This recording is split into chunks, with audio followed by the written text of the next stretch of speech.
The Joe Rogan Experience. He credits talking to you and taking your advice as completely changing his life, and now he feels infinitely better. Yeah. I mean, he did a lot of the work himself. Well, he had to, but you had to tell him what to do, but luckily he listened. Yeah. I mean, I think giving him a life expectancy just kind of validated it for him. It just really put it in his face. Uh-huh. And, because that's something you can calculate. He's like, okay, well, I'm 53 now. 63 doesn't seem that far off.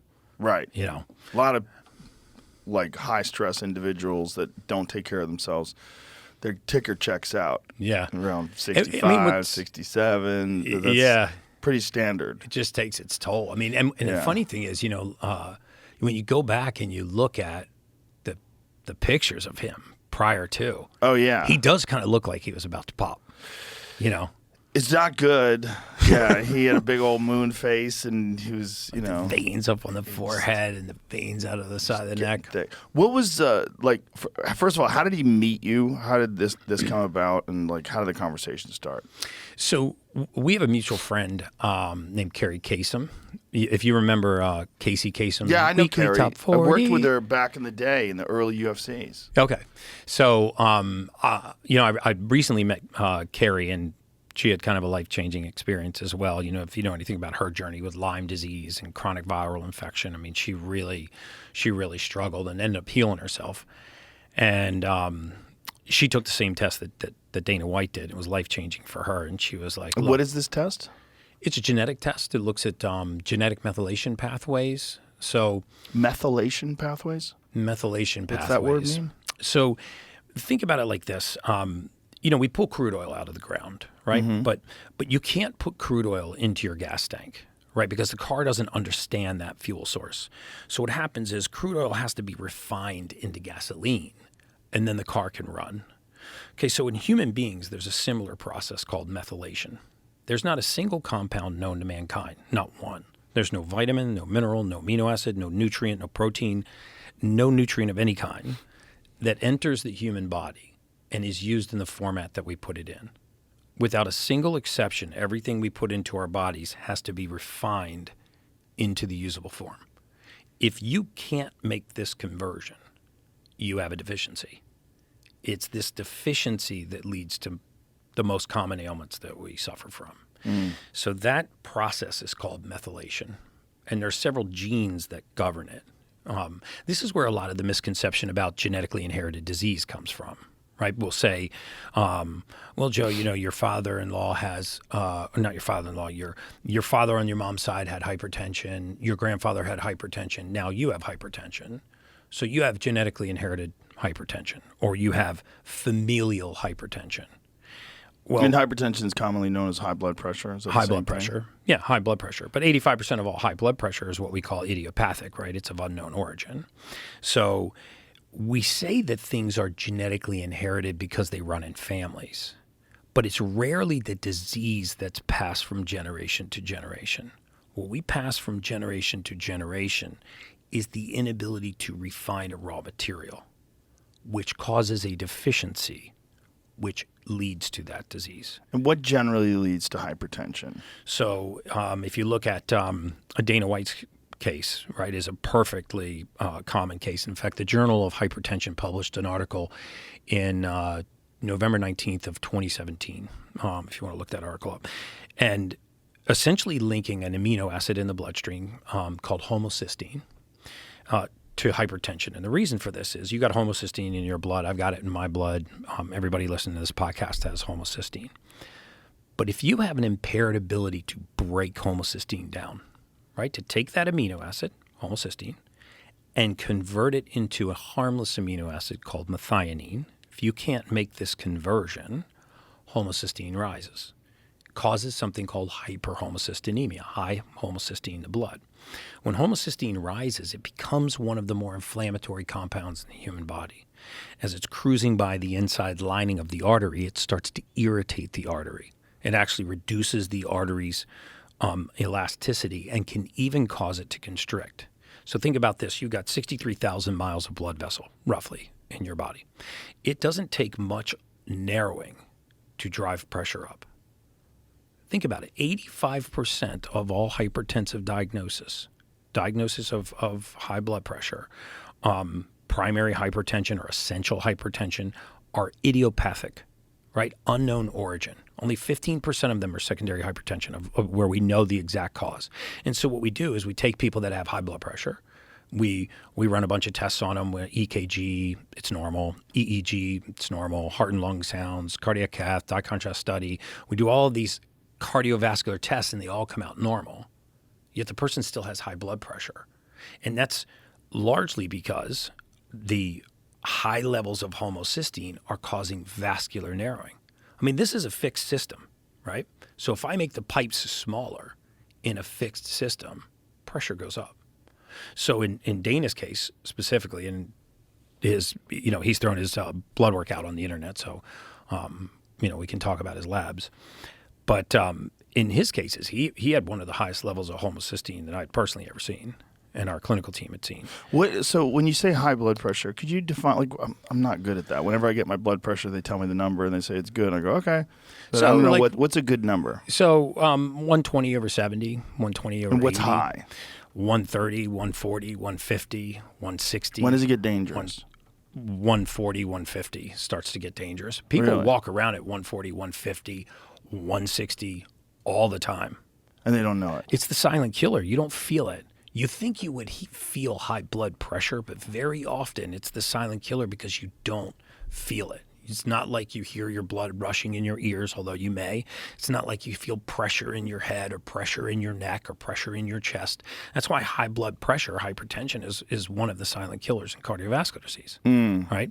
In fact, one of the first primary symptoms is sudden death, right? So we often put people on hypertensive medication before we actually look at whether or not they have high levels of homocysteine or whether or not they might have a gene mutation specifically called MTR, and you could test for it, or MTRR.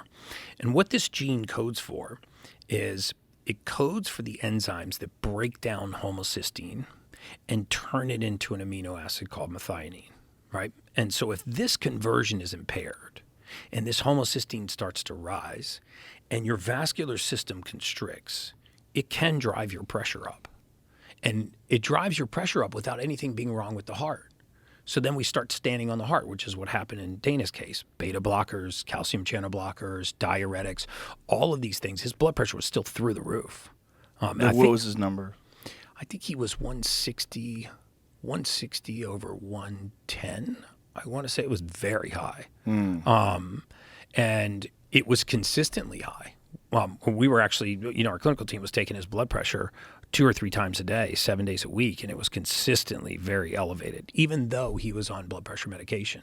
Really? So statins? Is that what he was on? So statins was what you'd use on cholesterol, Oh, okay. like a Repatha or anything. So what those are is trying to lower. what's a hypertension They're medicine? they're called beta blockers, like Enderol, Mm-hmm. calcium channel blockers. We call it ACE inhibitors. Sometimes we use diuretics. And so he was still jacked up even though he was on those. Oh, he was still jacked up even though he was on medication. And what are the other factors? Like what other things cause hypertension? Well, I mean, cardiovascular disease, and there are certain, direct genetic links to cardiovascular disease, but they're very rare. But diet, atherosclerosis, narrowing of the arteries, arterial sclerosis, hardening of the arteries, calcifications in the arterial wall can cause pressure to go up. Regurgitations in heart valves can cause pressure to increase. But when you think about the heart as a muscle, right, and all 4 chambers are circulating blood normally, and it's got a good vascular supply, but it's beating into constricted pipes. Think about what happens. That pressure is going to back up, right? And so we rarely go outside the heart to diagnose whether or not, and for the record, I am not a physician. I'm not licensed to practice medicine. I'm a human biologist. I didn't, learn my trade in medical school. I took 8 years of undergrad and postgraduate education in human biology. But for 20 years, I was a mortality expert in the insurance industry, and I just read medical records for a living. So the vast amount of what I've come to understand about modern medicine has just come from reading thousands and thousands and thousands of medical records. And you can see very often that when people were being diagnosed with high blood pressure, they were always looking at the heart They never looked outside the heart to say, well, could it possibly be beating into a dysfunctional arterial system? And so in Dana's case, and I should have brought the numbers because I had the week-over-week numbers. It was astounding.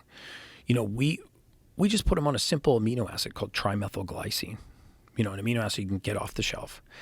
And what it did was it made up for this genetic deficiency, this lack of code to break down homocysteine. And his body started to methylate to break homocysteine down. And is this a amino acid that pretty much everybody should be taking? It's an amino acid that everybody with hypertension should consider if they have high homocysteine. And say the word again. What is it? What's the amino acid called? Trimethyl glycine, TMG. Is that it's capital T, capital M, similar to capital G. regular glycine? No, this is trimethyl glycine. It's a little bit different than the amino acid glycine.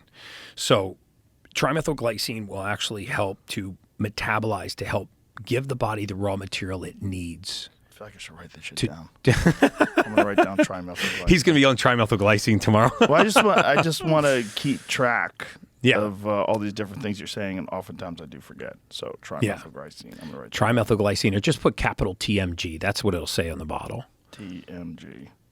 Okay. And so,